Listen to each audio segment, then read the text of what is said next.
Alright, what's going on everybody? Welcome back to another video here on the channel, and today we're going to be talking about some pretty good news, honestly. I think that this is something that is finally a little bit more positive to report on. Of course, there are details about this that should still be discussed, even though they may be a little bit more inherently negative than they should be or could be or anything like that. But as many of you know, I've made a lot of videos over time talking about a lot of different things that the United States government has been doing, and talking about the numerous ways in which the government has been wasting taxpayer money, not really investing into things that people genuinely want investments in, just constantly kind of fueling the military more and more when, in all reality, we've kind of already set the bar for militaries around the world. And finally, I have some good news about things that are finally going to be getting funded that need to be getting funded. America is finally doing something right. It feels weird to see the federal government actually passing a bill that has the American people in mind in some way.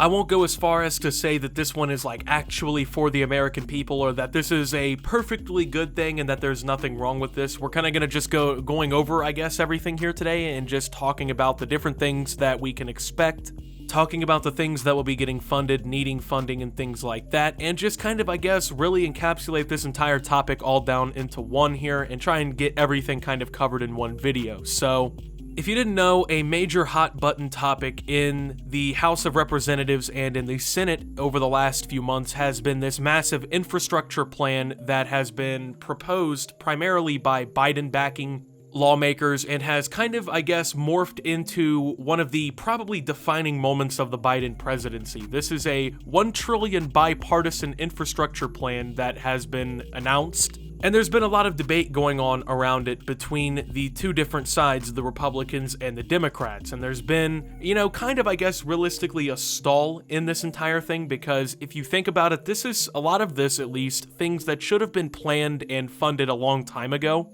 And the ball just kept kind of getting kicked down the street and people were just kind of being, I guess, ignored in their needs as other issues kind of plagued Congress, which in all reality we know that a lot of them are kind of either bullshit or just things that are really there to hold things up. The government is very inefficient and they love to, I guess, introduce bullshit that, doesn't really make them work / is able to be used as a political pawn against the other side. So, this bipartisan infrastructure plan that's going to fund a lot of things that need funding, it kind of took the back seat, and it's gotten a lot of, I guess, debate between the two sides because, unfortunately, when bills like this come into legislation, it always ends up getting chocked full of a bunch of things that obviously both sides are not going to agree on. For instance, one of the major fighting points in this bill the entire time was for paid family leave from work, and this was something that was heavily favored by the Democratic side of Congress and everything. And though a lot of the people in the United States support paid family leave, and I guess the United States, if you think about it, is also the only major Western country that doesn't have any sort of paid leave federally mandated or guidelined or anything, really. I'm kind of inventing words as we go, but, bear with me on that one. So, that was a major debating point in this. It ended up actually getting moved out of this infrastructure bill, and a lot of compromises were made by both sides in order to get this bill passed. However, President Joe Biden said the country took, quote, a monumental step forward after his $1 trillion bipartisan infrastructure plan passed the House late Friday. Quote, we did something that's long overdue, that long has been talked about in Washington, but never actually been done, Biden said Saturday from the White House of the bipartisan infrastructure bill. A once-in-a-generation investment that's going to create millions of jobs, modernize our infrastructure, our roads, our bridges, our broadband, a whole range of things, to turn the climate crisis into an opportunity, and it puts us on a path to win the economic competition of the 21st century that we faced with China and other large countries and the rest of the world. The bipartisan infrastructure deal will invest $110 billion in the nation's highways, bridges, and roads, $66 billion in passenger rail, $39 billion in public transit, $65 billion in broadband access, $65 billion in the nation's power grid, and $55 billion in water and wastewater infrastructure, among other areas. The White House said the plan will create, on average, 1.5 million jobs per year over the next decade. Now, of course, obviously, this does not account for all of the money in the bill, okay? There are other things that money is going to. In all reality, there's actually hundreds of billions of dollars that are initially, at least as of this article's writing, kind of, I guess, unaccounted for in this writing, so It's not like these are the only things getting funded, and there was a lot of fighting about the kind of things that were going to be getting funded, but I think that in terms of what we're seeing here, all of these are absolutely needed and are absolutely good things to be funding. First and foremost, if you've ever driven on the interstate highway system here in the United States, it really is an engineering marvel. I mean, the sheer sprawl of highways throughout the United States is absolutely phenomenal, and it's critical not only to the supply chain to keep this up to date, but in terms of retail purchases, tourism, traveling across the country, all kinds of different things that you may not even really think about on a daily basis, these highways really kind of provide opportunities. The truth is, the interstate system and the highway system in the United States has provided so many immense benefits that you may not even really be aware of it. First and foremost, pretty much every single American has immensely benefited from the highway systems. I mean, the amount of goods and services that can be provided strictly because we now have updated highways to actually travel across the country has made the United States almost like a premier example of why these things are beneficial. At least 187,000 people have had their lives saved by the safety systems of the interstate, and it has also prevented injuries to nearly 12 million other people. So, for every single $1 that has been put into the interstate system thus far, it has returned more than $6 in economic productivity for the country.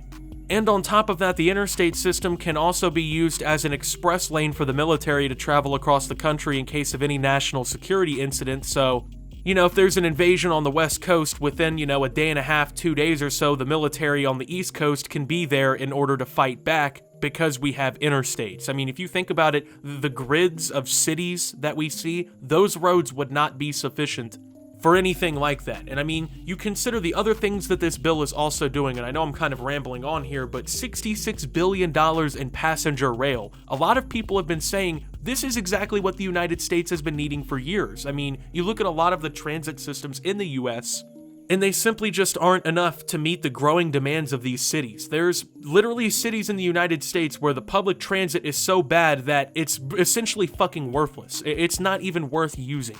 And I think most of us can agree that in the United States, you should be able to get on a train and go across the country for a reasonable cost, get there at a reasonable time, and be safe while doing it. That hurts nobody. $39 billion in public transit, once again, exactly what a lot of these major cities in the United States needs. There are subway systems, bus transportation, taxis, all these kinds of things, but we still do need massive investments in it. And in fact, this bill alone will be bringing some of the largest investments in public transit that the United States has ever seen. $65 billion in broadband access. I mean, if you go out into the rural areas of the United States, there isn't high-speed internet in a lot of places. There are people still using dial-up connections from the fucking 90s for their internet.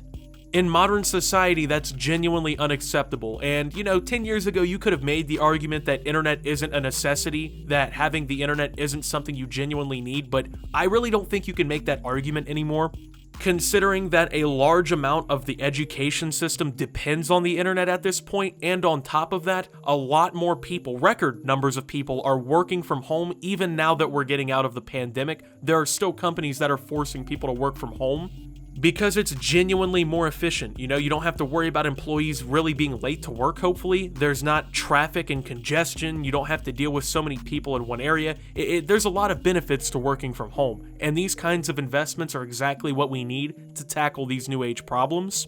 $65 billion into the power grid. I mean, the power grid has been falling apart for years now. We've seen multiple instances over the last few years of why we need to modernize the power grid, and this is exactly what was necessary. On average, 1.5 million jobs per year being created over the next decade. That is obviously very incredible. I mean, if these numbers can genuinely be met, this is going to have tremendous impact on the US economy simply because of the job creation and the amount of funds that will be provided in these projects that will be put back into the US economy over time. And we've had studies on these things that show these are things that needed to be funded a long time ago, but the United States, it's really an interesting country, right? I feel like as an American, we can all agree that when it comes down to actually funding and dealing with the things that are important in society, the federal government kind of, I guess, looks past those things. There are so many issues that are genuinely pressing to the American people right now.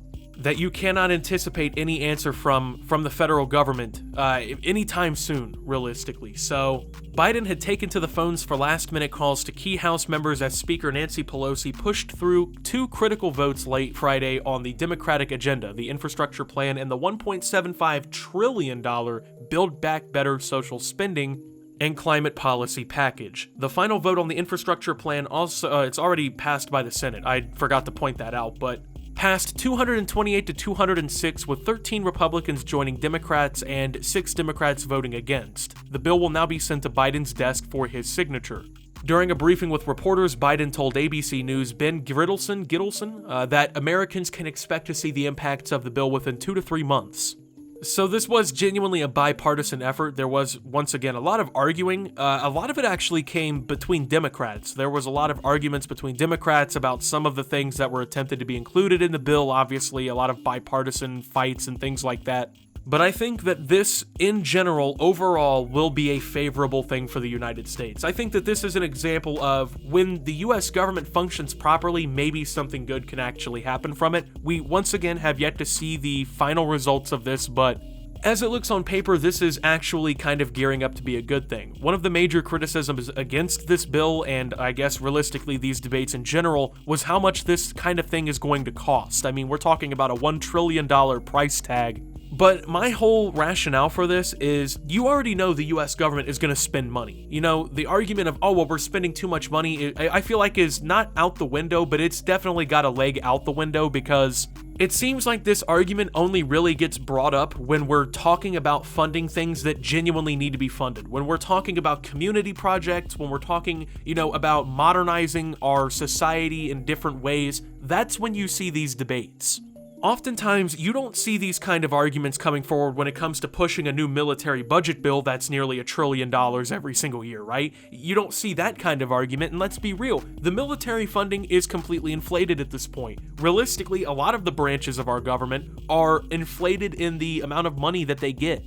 If America funded NASA and these kind of programs more than they did, I guarantee you in 50 years you would see a completely different society in America, and it would be a better society.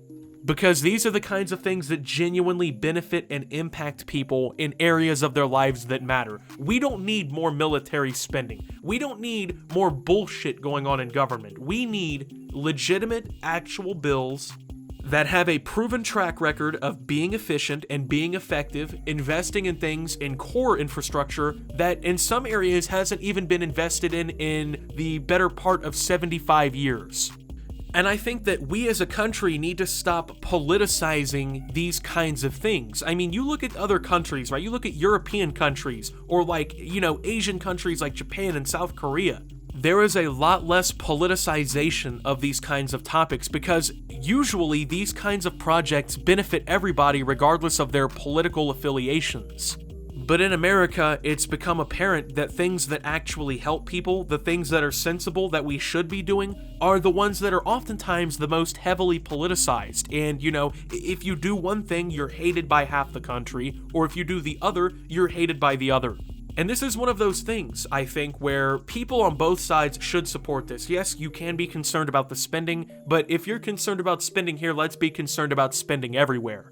And at the end of the day, I would rather us be spending money on shit like this that's actually going to fucking impact my life as a taxpayer, rather than giving, you know, oil companies another reason to fucking invade another country. So, with that being said, thank you guys for watching. If you did enjoy, make sure to leave a like, subscribe if you're brand new around here on the channel, follow me over on Twitter and Twitch at @SubToOptimus. Make sure to check out Shop Opti down below. And until my next video, guys, this is Optimus, talking about the new infrastructure plan, and signing out.